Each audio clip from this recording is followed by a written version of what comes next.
Liars. We make a deal and if I make a deal with him, we have a deal and he leaves, he talks, we make a deal, everyone agreed, no nuclear weapons, we close the deal. They go out and talk to the press, they say we never even talked about it, there's something wrong with them, they're crazy. Trump ends the ceasefire after NATO gives full support and turns the Ankara summit into a stage for a hardline shift against the Iranian regime. The decision came on July 8, 2026 after commercial vessels were attacked in the Strait of Hormuz, and the tension exploded again. On one of the world's most important maritime routes, Donald Trump arrived in Turkey for the NATO meeting and found a situation that no longer allowed for a mild response. Ships hit, pressure on oil, allies demanding clarity, and Tehran trying to show strength precisely at the point where energy flows to several nations.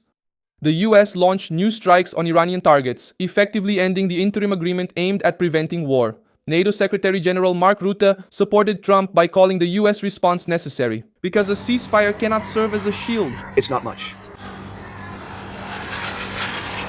What the people loved.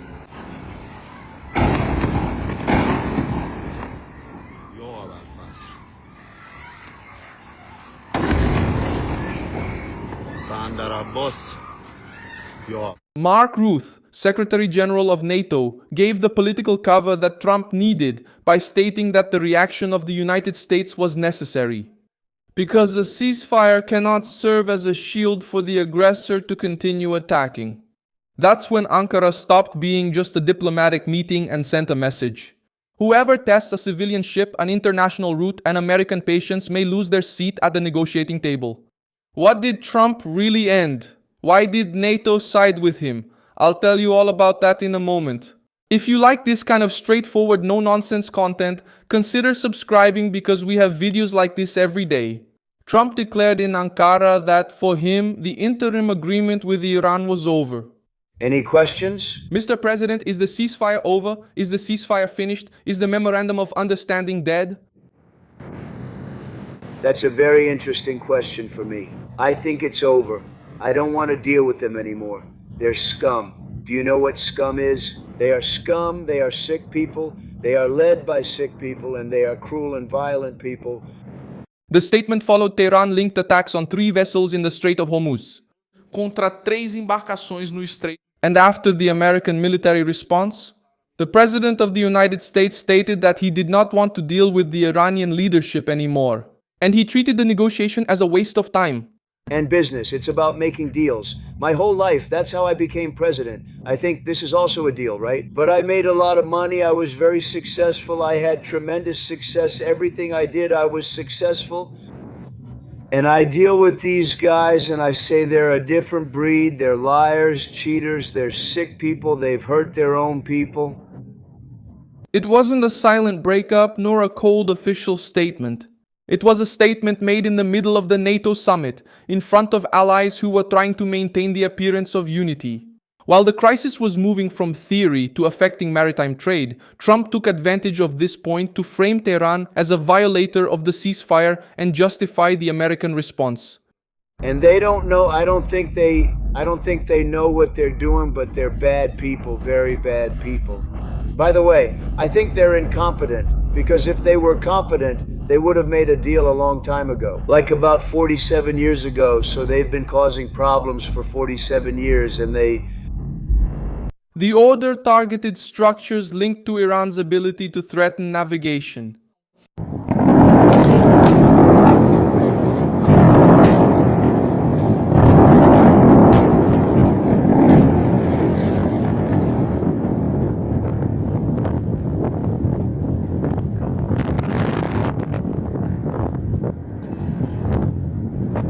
While Washington also revoked the authorization that allowed the sale of Iranian oil on the global market, Mark Rutte became a central figure in the case. The head of NATO said that when there is a ceasefire and Iran violates it, a strong reaction from the United States becomes crucial. In practice, Rutte gave Trump what part of Europe was trying to avoid: a direct, public validation, and at the most sensitive moment of the crisis. NATO was not just discussing military spending, defense plans, and the American presence in Europe. The alliance was pushed to the center of the war with Iran because the aggression at sea exposed a simple question: is the organization going to protect the international order, or will it watch Tehran dictate the rules at sea? Trump also used the summit to pressure allies who want American protection. Without giving anything real in return, Spain became the clearest target. The American president said he had ordered trade with Spain to be cut off and accused Madrid of being a bad partner within NATO. Especially Spain, some others too, but especially Spain, they are open and hostile about it. We'll see if they stay that way when they call, saying, please, we want to negotiate with you, sir, we want to negotiate. They profit a lot from us, but let's see, they're going to earn much less. I don't want any business with them. The irritation didn't come out of nowhere. Spain resisted the alliance's new military spending target and also refused to allow the use of bases and airspace in operations related to the war against Iran. For Trump, this kind of stance no longer fits in an alliance that depends on American power. When the threat grows, do this with Spain. Cut all trade with Spain, please, including visits, right? We don't want anything to do with it. Watch how they're going to come running back. They're going to come back. They treat this man terribly. The pressure on Spain served as a warning to other European capitals. Trump made it clear that he doesn't accept the old game where the United States foots the main bill. They take on the military risk, sustain nuclear deterrence, and still get a moral lecture from governments that run away when it's time to make a decision. NATO has committed to raising defense investments to 5% of gross domestic product by 2035, with part allocated to core defense and part to security infrastructure and preparedness. This increase didn't come from Europe's spontaneous goodwill. It happened because Trump hit a sore spot and turned military contribution into a test of loyalty.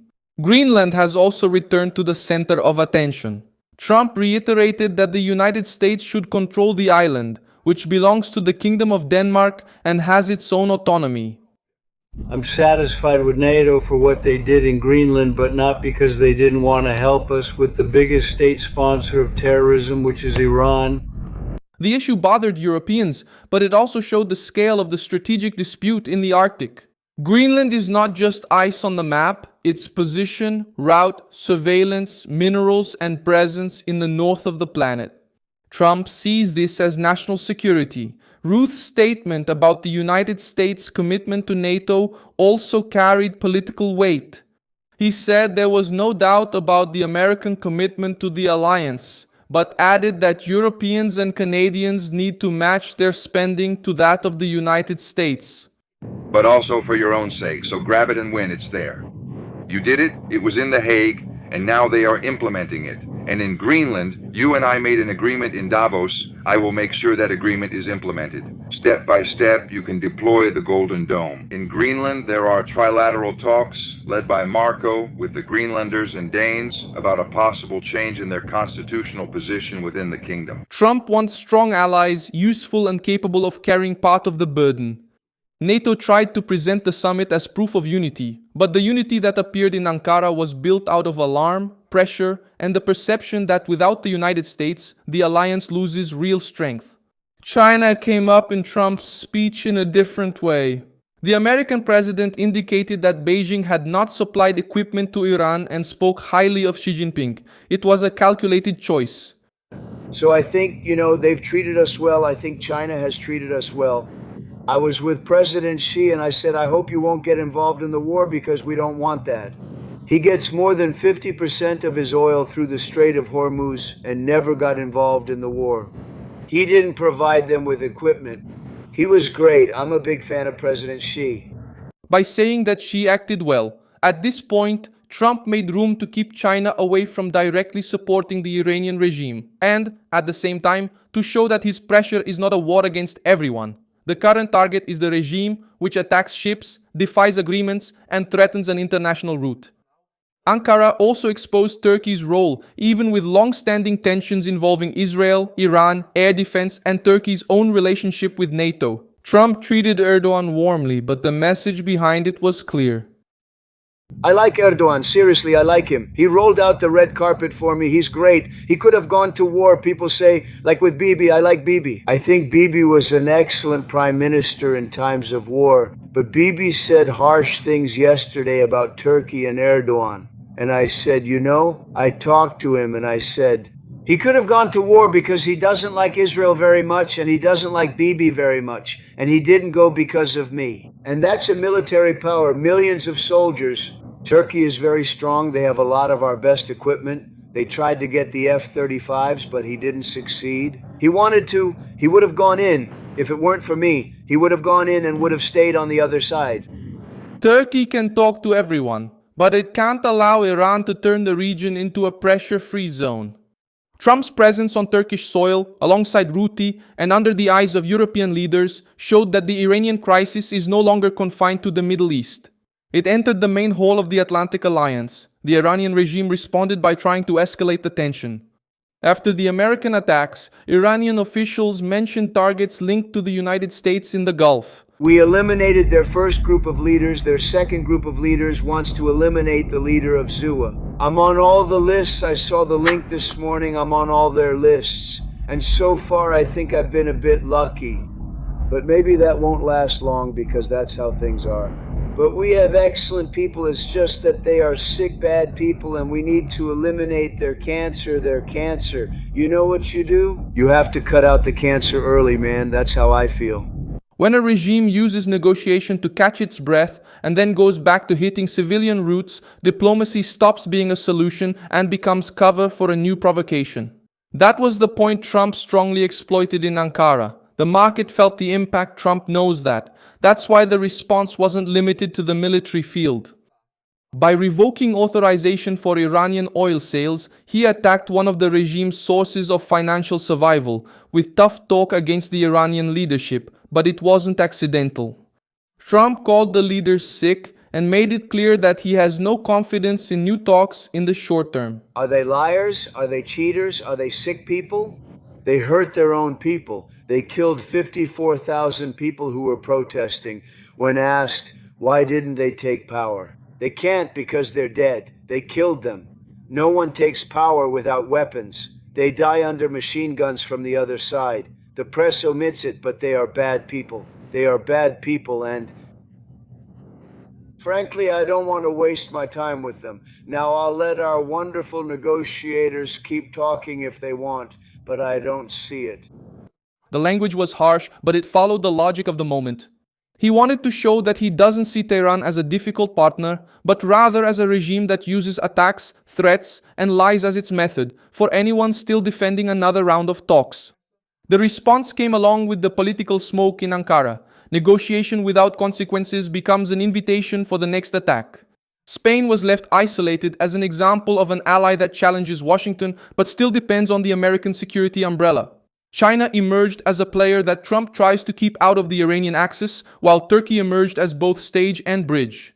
NATO left the summit trying to prove its strength, but the big picture was Trump driving the agenda, pressuring allies, punishing enemies, and forcing everyone to choose a side.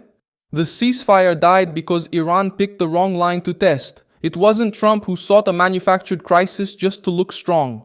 It was the attacks in the Strait of Hormuz that put commercial ships, energy, and American credibility on the line together. The difference is Trump didn't let the case become just a statement of condemnation. He used the NATO summit to turn the Iranian violation into a military response, economic pressure, and public pressure on weak allies. Thank you very much for watching this video until the end. Support our project and contribute financially through the Pix key that appears on your screen. We are an independent channel focused on bringing you the truth. Your contribution helps us keep going.